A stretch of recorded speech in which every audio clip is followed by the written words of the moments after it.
Hi everyone, welcome to today's episode. So we are not talking about DaVinci Resolve today. We are talking about how to do the perfect color grade in Premiere Pro using PFA Color Suite 13.3, which is launching exactly 1 week time, and what has changed. So let's take a look.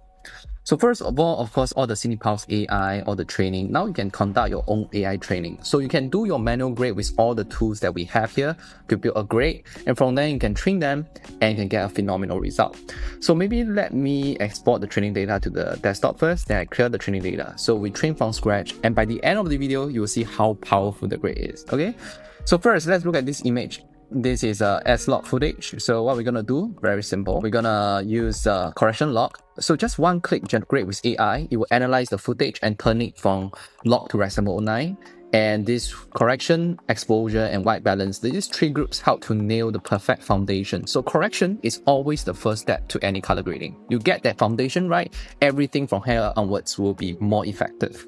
So once you've done the correction stage, let's turn on the scope. I actually only prefer RGB parade as well as the vector scope. It will help us a lot in the grading process. Can go straight to film spectral contrast. Our correction log is so advanced such that it doesn't. So for here, we can use the red contrast. We have to get the precise adjustment, hold command, and then we drag the slider. Look at just that one single adjustment. How much vitality has bring into the image. Because what we are doing here is channel level of color contrast. So this is unheard of and undone by other people. Same for green contrast, we can increase the green contrast. Look at how everything just organically get the vibrance without clipping and looking overly saturated. So this serves the foundation of our grade. And next, we can go to film tonneau curve. You can create the Milky gray in the shadow. Turn on the curve overlay. We're going to increase the black point. We're going to increase the shadow softness. And that will instantly create that Milky gray in the shadows. So it's very subtle, but you can see the effect and outcome of how it affects our RGB parade. And this creates that very nice foundation to what we're going to do. So once this is done, technically, if you are going for the natural look of imaging, this is enough. But if you're going through the professional color grading chain, let's look at the next tool, split tone. Split tone is building on the foundation of what you build. So you see how the toolkit are intercommunicating with one another. It takes the shadow split, we're going to increase the shadow split, and we rotate the hue. This, we are introducing different color to the shadows. Look at what we introduced here. When we increase the shadow hue, we are actually shifting the shadow towards a different zone and color. And that helps to give separate treatment as we desire. So that is the ultimate control provided by this plugin. So next, we can go down to the next step. Once we've done this primary color grading, we go to secondary color grading. This is talking about manipulation of colors. You are swapping colors. At this stage, you have all the tools to swap to any colors you want. For example, let's swap the green to cyan. How about that? We can turn on the cyan mask. We can see exactly how this software interprets the color in the frame. Apparently, with our eyes, there are a lot of greens, but in software, it doesn't. So this tool bridge that gap. We can tell them, hey, these are the green pixels, and they will work hard for it. And then when you adjust the hue, it have drastic instant difference on the image. Look at how we apply a very nice cyan to the frame. Of course, this is totally depending on your taste and preference, but I'm just showing you the power of you to manipulate every single color. So that is the power of color swap. Just like what it sounds, you swap colors. And when it comes to color density, this is the real subtractive color science like films. When more colors in film, it blocks more light. It follows the Beer-Lambert Law, and we built in the Beer-Lambert Law right into this engine. So what it does, look at here, you need to reduce the value to add saturation. Look at the vectorscope, it's getting more saturated. But at the same time, look at our parade, it's getting darker. That's the technology that is simulating how film dye reacts to color, to saturation. More color in the dye will block more light, and that's natural. But digital film and digital tools out there are still using additive color science. Adding more saturation brighten the pixels. For us, it darkens. So that is the best method. And still, we got the absolute control on individual colors. For example, now I feel too much red in the sink.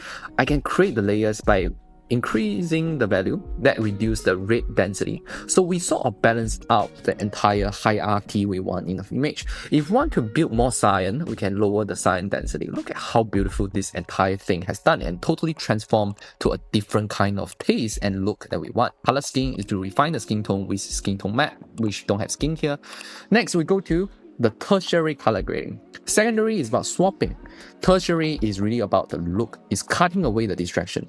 Look at our vectorscope. It's very spread out. What we want for tertiary color grading is to cut away the noises, cut away the distractions. So here, when I increase the teal and orange, look at what happens. The entire vectorscope is massaged entirely into the teal and orange palette. Same for teal and pink. When I go to teal and pink, it will go for a different angle of the adjustment. This is normalized film mixer as steroids. And the best part of a film mixer is it's the best tool on earth where you can deal with 8-bit, 10-bit, 12-bit because it's not influenced by control of zones. Is influenced by RGB channels. So it's a channel remixing and crosstalk. For example, now I want to put more cyan into the scene. Look at the vectorscope. What's opposite side? Is red. So by reducing red value, we can go down the 9 separate slider below. I reduce the red channel. Look at what happens. It massage all the red pixels into cyan. That is the magic we can create so easily with film mixer. Okay? Then once this done, we have film separation. Also tertiary. So now you build a palette. But the palette may be too saturated. These boxes are broadcast standards. So once you hit the box, that means it's too saturated. For now, it's okay. But what if you want to control it? You can use stretching your palette along the specific axis along the vectorscope. You don't see these two anywhere in the world. For example, magenta and green as well. Blue and yellow as well. You don't see this at all elsewhere in the world. And this. Right? You don't see all these functions. So now you can control the palette you build. I built the teal and pink. Now I can increase it or decrease the strength. I can totally have the control over that. Okay? Last but not least, we have film printer lights. This is really the magic of matching different time of the day. Remember at the correction lock stage, we actually strip off the saturation. That means we strip off the timing also. From here, you can add them back. I can increase the green, increase the yellow to simulate afternoon sun. This is a bit too much strength.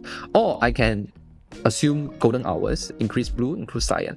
And when you look at the show production mask, these white areas are exactly where this effect is applying. So you get the very best result from there. Alright? So now, for example, I want a vintage pipe. Maybe a little bit of green, a little bit of yellow. That will sell a different time of the day effect into the frame. And that's how beautiful we have done this entire process. Once you have done this, you can go straight to CinePalette AI. Do your AI training. Now you have one training sample. You will make things a lot faster. So now I go to the next shot. Maybe I go to a different shot. Now I can go to correction lock, still one click, lock to rest mode line. So no more chasing and finding the LUT for it. And LUT is conforming your data.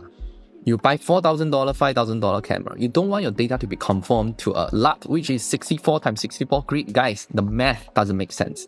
So now, with this tool, it's 32-bit float. And it adapts to any lock in the world, okay? It will analyze the frame and correct it. So once you've done this correction, go to CinePalette AI. We have a training data, right? Now we generate look. It will base on what you previously generated and learn that style and apply to your footage. So what we have done previously will work here.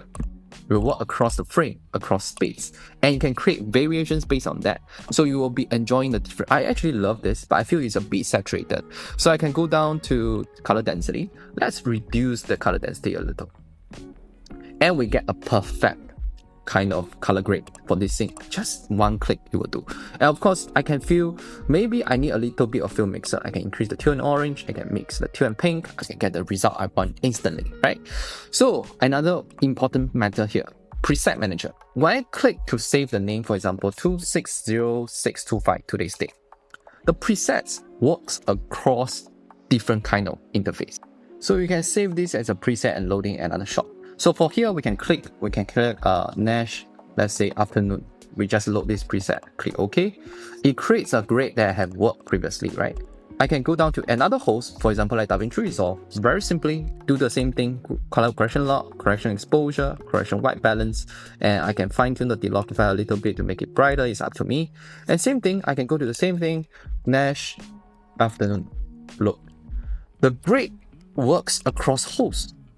And this is now unprecedented because from ground up, the first day when you design the architecture, this has to be done right, or else it's very hard to implement this. And also because we have thought through our entire color grading system, it's working so well. So next, we can go do the same thing, apply the same thing, correction lock, grade with AI, grade with exposure, correction white balance, and you can go back to this shot, same thing. I'm gonna Go to CinePalette AI, do the AI training. I have 2 samples now. Now I can confidently grade with CinePalette AI. You can do generate look. It will create consistent look across, right? And that's how powerful this entire engine is. It works across hosts, it works across different software, it will work across different Windows as well as Mac machine. And this really breaks the wall of connections of you can work in different hosts and it still will deliver phenomenal results. So I have demonstrated to you how to do a professional color grade and how to apply the grade across the shot and make sure they work, and how to save the data, export them, and do your AI training. This is the plugin that's going to lead the world by mouse and it surpass the competitors by mouse. We don't have any luck that's built in the process that you realize. Everything is 130 over sliders of parameters of free control that 32-bit float math. And that's what we believe in. The money should be invested not in a fixed template and luck that ruin the entire data, but it should be something that gives you the ultimate control to shift anything you want. So that's our vision. And we are almost 70% done with the implementation of our vision. The rest of 30% will be each will be more groundbreaking than the other. And we're going to introduce in version 14. So version 13.3 is coming in just 1 week. We work across DaVinci Resolve, Adobe Premiere, After Effects, as well as Final Cut version is coming. And we are training 5 people just to test out the Final Cut version to make sure it works. So our pricing will be increasing exactly in 1 week's time. So now is the best chance to test out all the features for free. If you download the free trial and test out all the features, it will be on 11.3. But once you want to decide to commit to a license, key in the code ThankYou2026 to lock 45% off. So that's all for today. My name is Nash, Passion Fuels Ambition. I shall see you in the next one.